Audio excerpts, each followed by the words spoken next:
Hi there, I'm Harold Jenkins, and I reckon I've never shared this memory before. It was a blistering July afternoon in Alabama. The cicadas so loud it felt like they owned the world, and the air hung heavy, smelling faintly of honeysuckle and sweat.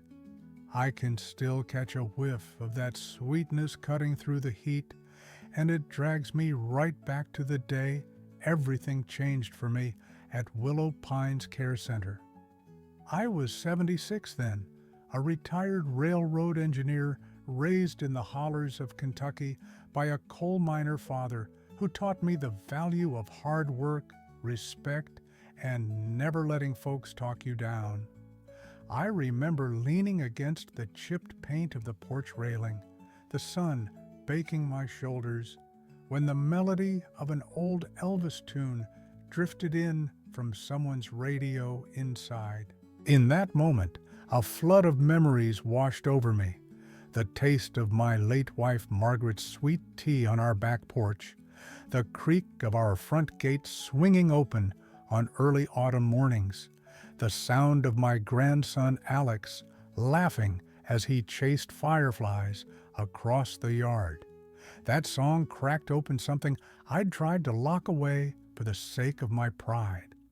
As I closed my eyes, I saw Brenda, that young nurse with the hard eyes, tossing my dinner tray aside like I was nothing more than a nuisance.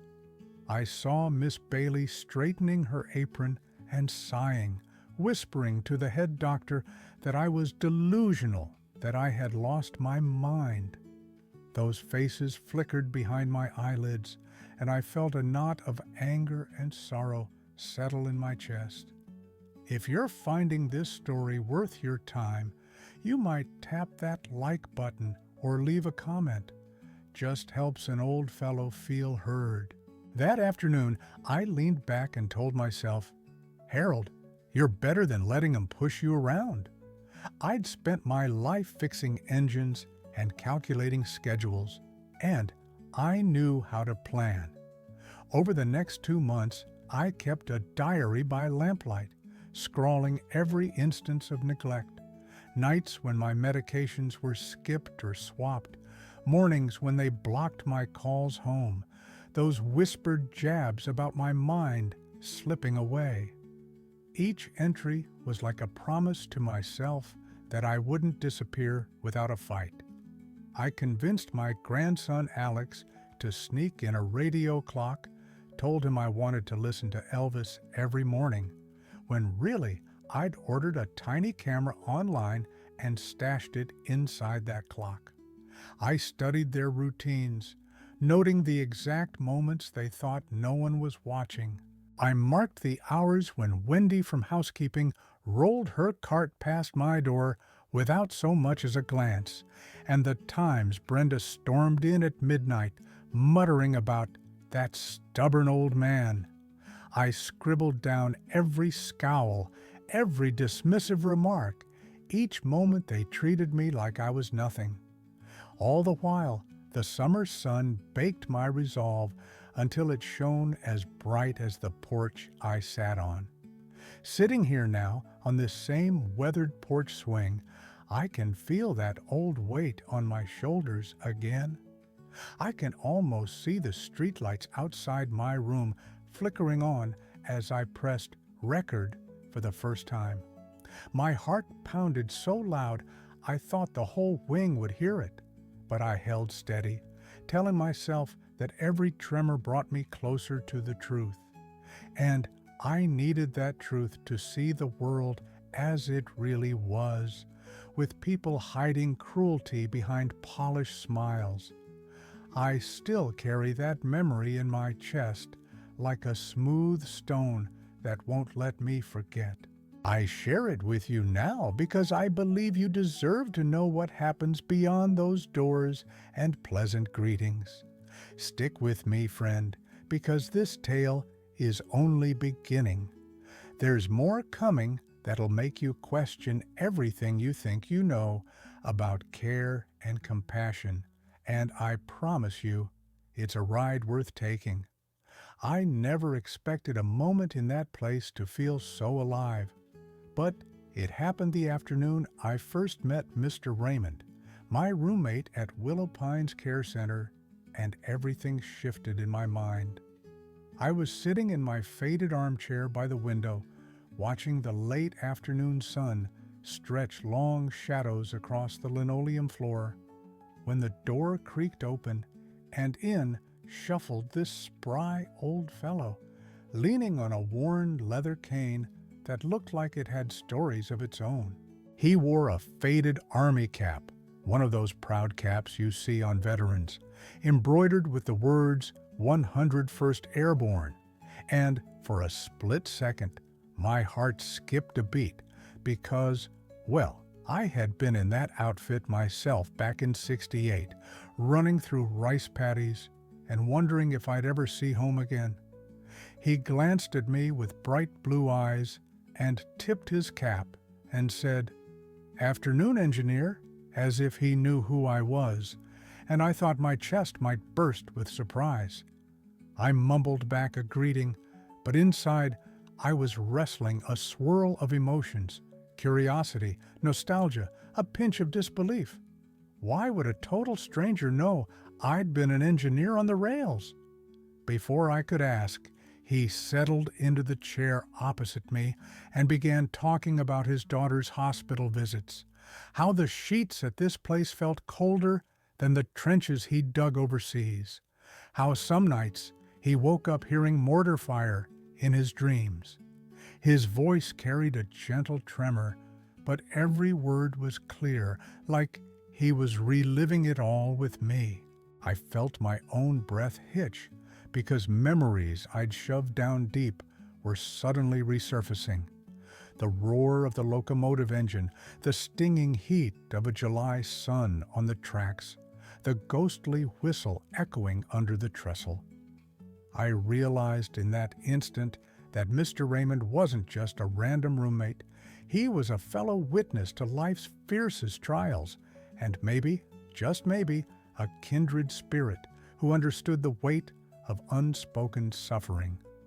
As he spoke, I noticed how the nurses on their rounds barely glanced his way, how they brushed past him as if he were invisible, and a tight knot formed in my gut. I glanced at his still trembling hands resting on that cane, and I understood something essential. We were both invisible in our own right, treated as if our years of grit and sacrifice didn't matter one bit. In that flicker of recognition, a spark ignited in me, an urgent need not only to record my own mistreatment, but to honor the dignity of folks like Mr. Raymond who'd weathered storms the world forgot. I leaned forward, resting my elbows on my knees, and told him quietly, "Son, I think we ought to keep a record of what goes on here." He looked up at me, eyebrows raised, a faint smile tugging at the corners of his mouth, and said, "I was hoping someone would." In that passing exchange, my spine straightened, and I felt a rush of purpose. I realized that this place wasn't just a building full of sad stories. It was a battleground for truth, and I was standing on the front line. My first reaction was a jumble of disbelief and exhilaration. I couldn't fathom why my heart was racing so, but I knew right then that I wasn't alone in my fight. The quiet courage in Mr. Raymond's eyes felt like a torch handed to me, lighting up a path I hadn't dared consider before. Why was it so important? Because I'd thought I'd come here to rest my bones, to fade into the background without causing a fuss. But meeting that old soldier reminded me that some battles never end, and some victories can only be won if we refuse to stay silent. And so, as the sunlight waned and the cicadas began their evening chorus outside the window, I felt the first real stirrings of something I hadn't felt in years: hope. I'll never forget the day the walls of Willow Pines Care Center seemed to close in around me when the simple act of asking for my pills turned into a storm I wasn't prepared for. It was early evening. Those long Alabama summers stretched daylight until nearly 9, and I'd been counting the hours, restless, waiting for Brenda to bring my medications. Instead, she came stomping down the hall, arms folded, eyes cold as river stones, and snapped, "Jenkins, you already had your dose." My heart sank. I'd kept careful notes in my diary that afternoon, marking the exact time I needed my blood pressure pill. But here I was, staring at an empty pillbox and a nurse who treated me like a liar. I felt a rush of heat in my cheeks, anger mixed with shame, because I knew she was wrong, but I also knew calling her out could mean trouble. I swallowed hard, voice shaking, and said, "Ma'am, I didn't get it at all today." She leaned in close, low whisper like I'd never heard before. "Stop making things up, old man. We've got a schedule. Stick to it." Then she turned on her heel and walked away, leaving me standing there, chest pounding and unchecked fears swirling in my mind. I stumbled back to my room, feeling like a child caught in mischief, humiliated and confused. Part of me wanted to shout across the hall for Mr. Raymond, my roommate and fellow veteran, who'd promised to look out for me. But another part of me, scarred by decades of holding my tongue, stayed silent. I thought of my son Mark, who lived 2 hours away, juggling his job and young family. He wouldn't want to hear me complaining about pills lost in bureaucratic shuffle. Shame coiled in my gut. Here I was, retired engineer and proud man of 76, reduced to begging for the medicine I needed to keep my heart steady. The injustice of it all stung like salt in an open wound. That night, I lay awake listening to the hum of the overhead lights, replaying the scene over and over. I felt the first real tremors of fear. What if they started withholding my meds on purpose? What if they used my age and supposed fogginess as an excuse to cut corners? My diary lay on the bedside table, its pages blank for that evening's entry, and I hesitated to write. Would I be further risking their ire by keeping track? Yet I knew if I didn't record this, it would vanish like smoke. Another elderly man's complaint lost amid polite smiles and excuses. I felt torn between self-preservation and the stubborn engineer inside me who demanded data, proof, a pattern. In the hush of that room, I realized the fight wasn't only against Brenda or Miss Bailey or that silent head doctor. It was against my own doubts and the pervasive belief that an old man's voice didn't matter. The next morning, I found Mr. Raymond in the common room, staring out the window as nurses wheeled lunch carts past. His cane leaned against his wheelchair, and he looked at me with those clear blue eyes as if he'd seen the worry etched on my face the night before. I opened my mouth to ask his help, but closed it again, uncertain if burdening him was fair.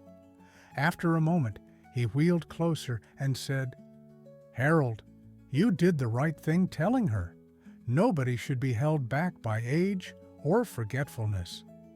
His words were gentle but firm, and for the first time, I felt a flicker of relief. Yet the knot of anxiety remained. This place had rules, and we were two old soldiers testing their patience. What if they told Alex not to bring in the camera clock anymore?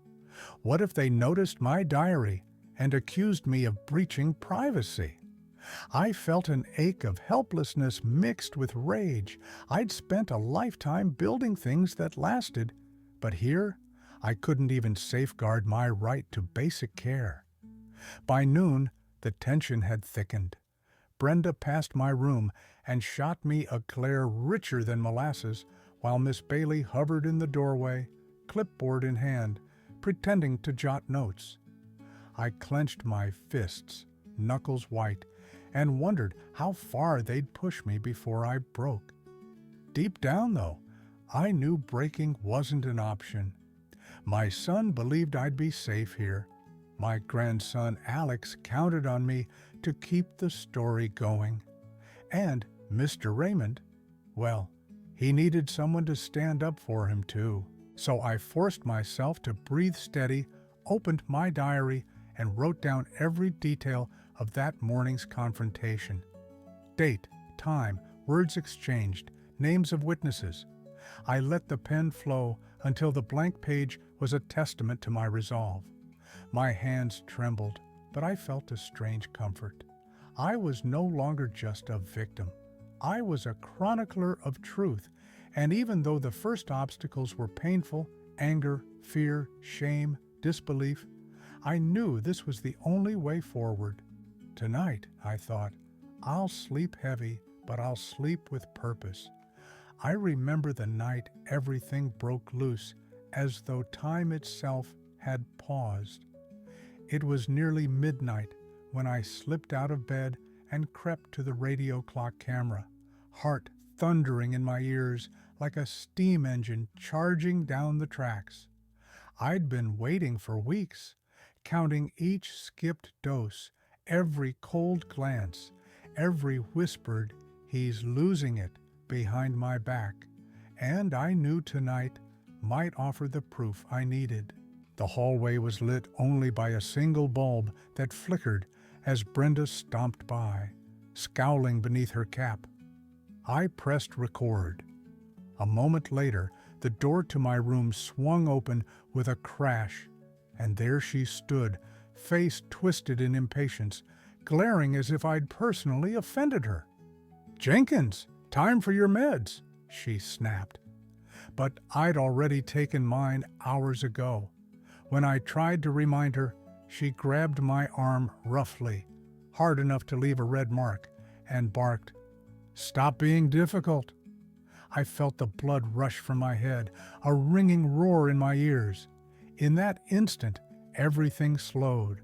I could see every freckle on her cheek, every flake of chipped nail polish as her fingers dug into my skin. I heard the distant hum of the overhead speaker repeating some polite announcement about dinner menus, as if it was trying to cloak the violence. I remember thinking, this is not right. My heart lurched, and I felt tears I hadn't allowed myself in decades burn at the back of my eyes. Then, as Brenda yanked the tray from my trembling hand and stormed off, I pressed pause on my memory. Time froze, the last frame of her fury frozen on the tiny screen inside that clock. I sank onto the edge of my bed, breathing ragged, staring at the blinking red light that meant I had the whole thing captured. In that suspended silence, I realized two truths in the same heartbeat.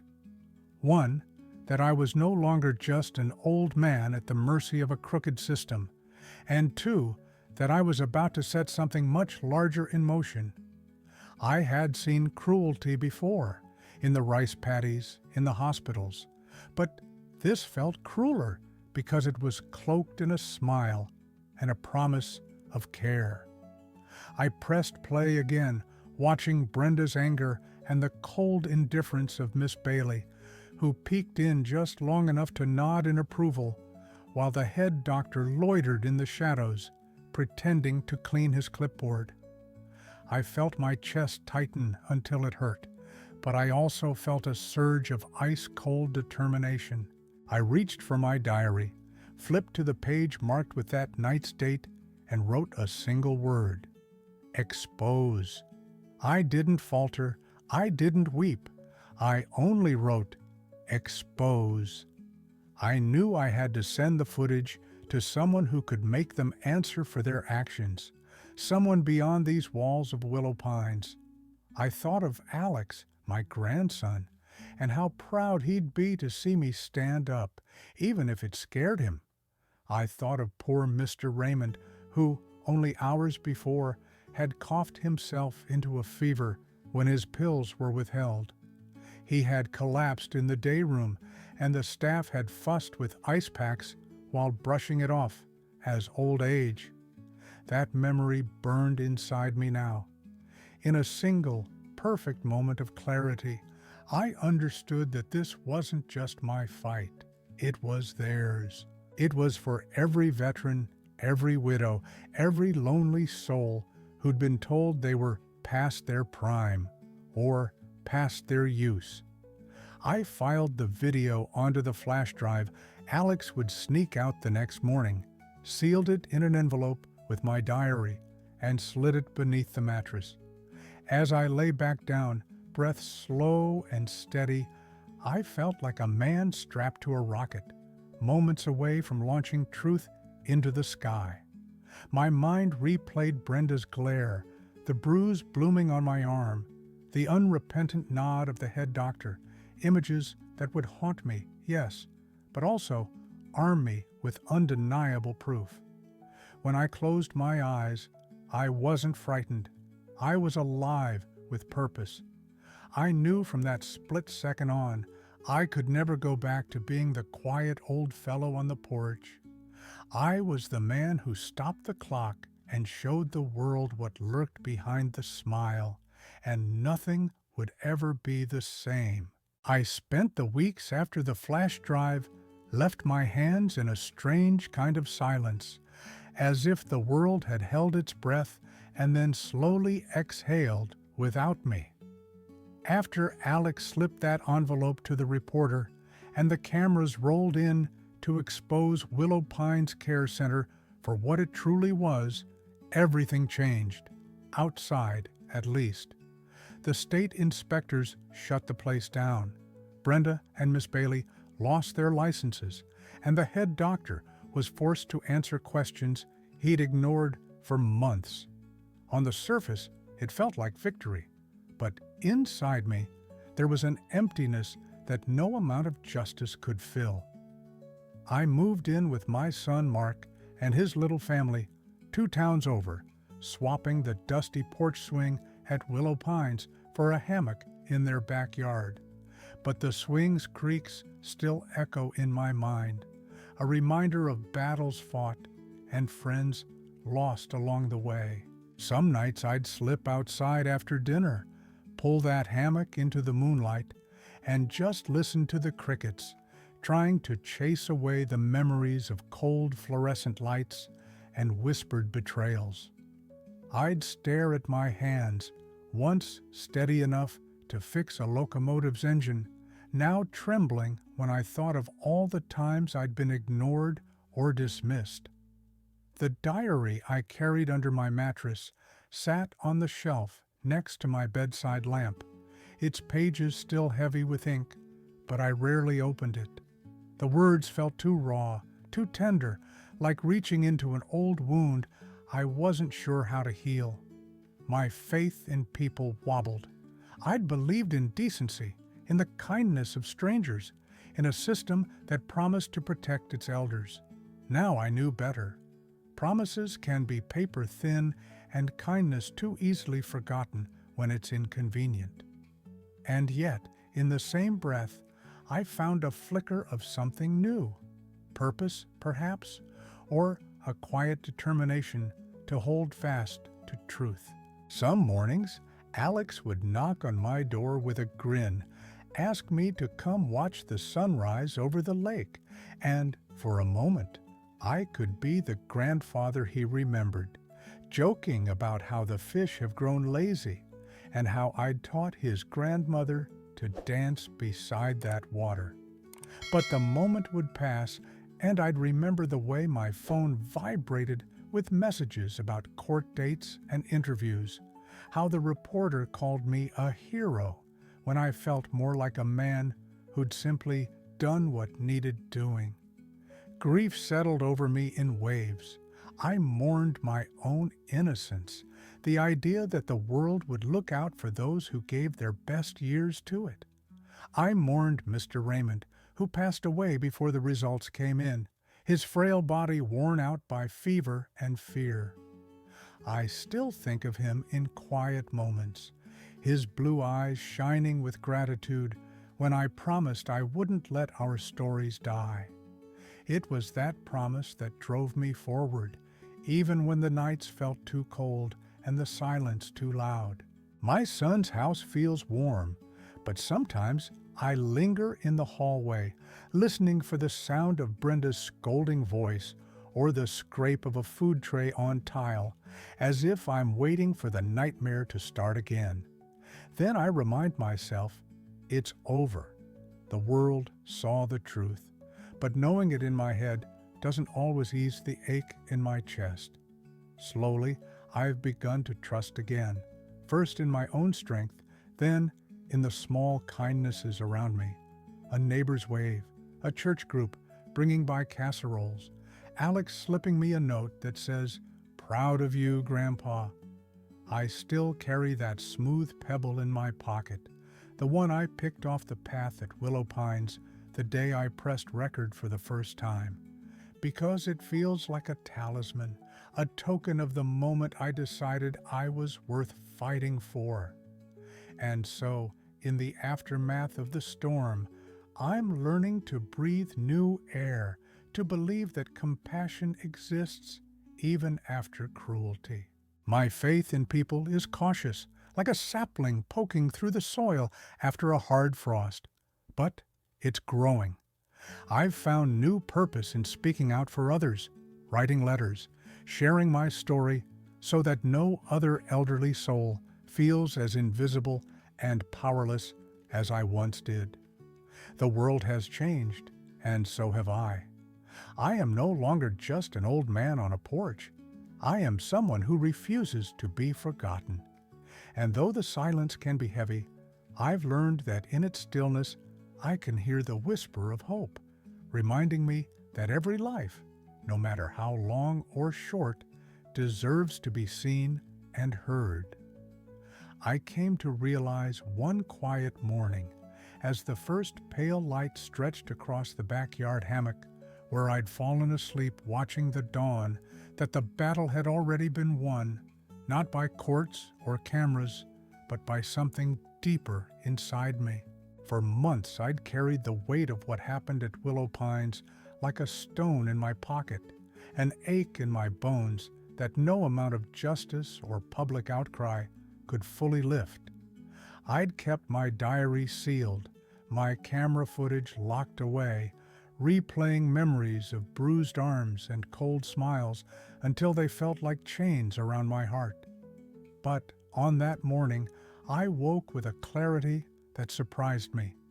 The past had its rightful place, but I no longer belonged to it. I sat up, the breeze rustling the hammock's canvas, and felt the knot in my chest loosen for the first time in years. I thought of Margaret, my late wife, and the way her laughter had filled our home with light. I thought of Alex, my grandson, who deserved a grandfather unburdened by old wounds. And I thought of Mr. Raymond, whose gentle courage had taught me that dignity cannot be taken unless we willingly give it away. So I rose and walked to the shelf where my diary lay, its pages heavy with ink and sorrow. I opened to the first entry, the day I arrived, bright-eyed but already worn down by polite neglect, and ran my finger across the words I wrote in trembling script. With a steady hand, I tore that page free and let it drift to the grass below, where the breeze carried it into a swirl of forgotten grievances. Then I closed the diary and placed it, and the camera clock, into a wooden box I'd built in my workshop long ago for keepsakes, an empty vessel now destined to hold new memories. I locked the box and set it on the highest shelf, a reminder that I had honored my mission but would not let it define the rest of my days. In that moment, I felt tears break free, not from anger or grief, but from relief and something like redemption. I breathed in the morning air, tasting honeysuckle and freedom, and realized that forgiveness wasn't for those who harmed me. It was for me, so I could step forward unburdened. I chose to let go of my bitterness and curiosity about every dark corner. I chose instead to open my eyes to kindness, small moments of warmth, to the laughter of my family, and the promise of each new sunrise. I decided to devote my strength to building rather than exposing, to mentoring other seniors who felt unseen, to volunteering at community events, to writing letters to legislators about elder care with a voice no longer trembling. And as I placed my hand against the smooth wood of that empty keepsake box, I felt a quiet smile form on my lips. I whispered to myself, I choose to live on, without resentment, without regret, just on. I've spent a good deal of time thinking about how one life can be divided into before and after, and I reckon the biggest truth I carry now is that waiting for the world to change you is a gamble you'll almost always lose. Back in those early days at Willow Pines, I believed that if I was patient enough, polite enough, something would shift, that someone would notice my empty plate, my skipped pills, my shivering cries for help. I learned the hard way that systems don't bend for quiet pleas, they grind on, indifferent. What stunned me wasn't only the neglect I endured, but the realization that my own silence was as much a part of the problem as their apathy. It took fear, shame, and months of careful planning just to pry open a door to truth. Now, looking back, I see the lesson isn't in exposing cruelty, though that was necessary. It's in finding your own voice before it's nearly too late. The world may try to write you off, but you get the final say in how your story ends. I understand more than ever that our value isn't measured by others' recognition, but by the courage we muster inside. Today, when I see a stranger's eyes flicker with doubt, I think of my own days of hiding pain in polite smiles. I offer a kind word, a steady presence, because I know how far a single moment of genuine attention can go. I volunteer at the community center now, teaching a woodworking class for seniors, reminding them, and myself, that our hands can still build beauty even after they've been treated like worthless tools. When I share my story, I'm careful not to preach, but I do share the truth I learned. Don't wait for heroic rescues. Rescue yourself by speaking up, by gathering evidence, by calling out wrongs before they become tragedies. There's a quiet power in dignity, in the firm press of a pen on paper, to document what shouldn't be forgotten. If you're watching this and you feel small or ignored, know this: your presence matters. Your memories, your scars, your laughter, they're all threads in the tapestry of humanity. Maybe it's time for you to stop waiting for permission and start telling your own story, even if your voice trembles at first. Trust me, it grows stronger each time you use it. And if you ever doubt yourself, remember that an old engineer and veteran like me found the will to stand against a system built to diminish him, and so can you in your own battles. Let this be the nudge that sparks your own quiet revolution, because sometimes the most profound change begins when one person decides they refuse to be invisible. Here we are, friends, at the end of this winding road, and I find myself sitting once again on the old porch swing, the evening breeze carrying the scent of honeysuckle and the distant hum of summer crickets. I want you to know that this story isn't just a dusty memory locked away in an old man's journal. It's alive today in every gentle touch, every whispered promise, every time someone chooses compassion over convenience. I still think of Margaret, my sweetheart of 60 years, how her laughter would dance through our little kitchen, how her good morning was brighter than any sunrise I've ever seen. Even now, when I close my eyes, I can hear that soft chuckle and feel the weight of her hand in mine. I catch myself wondering if, somewhere in the quiet corners of her own memory, she remembers me as clearly as I remember her. It's funny. Time does this strange thing where the past and the present merge into something you carry in your bones. When I walk through the neighborhood park with Alex, I feel Margaret's presence in the rustle of the magnolia leaves, as if she's whispering, "Keep going, Harold." And I do keep going, because life doesn't stop honoring those we've loved, and neither should we. So I share this tale with you now, because each of us has faced nights when the world seemed too big, too uncaring, when we felt unseen or unheard. But there's power in a single story told from the heart, and there's hope in the act of speaking truth to shine a little light into the darkness. I want you to feel warmth in your chest, a gentle nudge that says, "You matter, and your story matters." And now, if you'll indulge me, I'd like to leave you with one question, one that's been riding alongside me through every page and every memory. What about you? Do you believe that true love should find its way back into our lives, no matter how much time has passed? Sometimes I lie awake and think maybe, just maybe, love isn't a door that closes forever, but a lantern we carry, lighting our path home.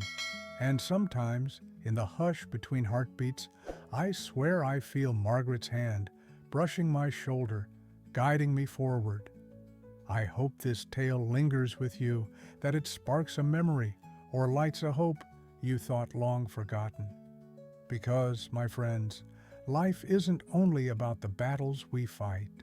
It's about the love we keep alive, the kindness we pass along, and the belief that no matter where we've been, we can always find our way back to what truly matters.